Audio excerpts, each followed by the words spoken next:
हाँ तो अब चला तू अपन काम देखा नहू के जाए के रोटी पोए। अच्छा भौजी इतना सवाल देलू जवाब एक खे और बता दा। तू मनीष बड़ा फसावे वाला हो।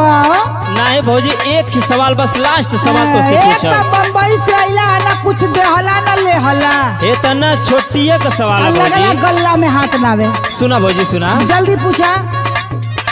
केही बिना सावन मास न बरस, केही बिना सावन मास न बरस, केही बिना गोरी से पतरस।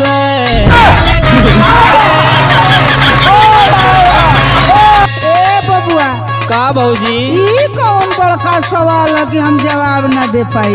अच्छा तो के पता अरे कर तो सलाख से देबो हैलो। सुनावा। मान सुन बिना बबुआ सावन न बरसे।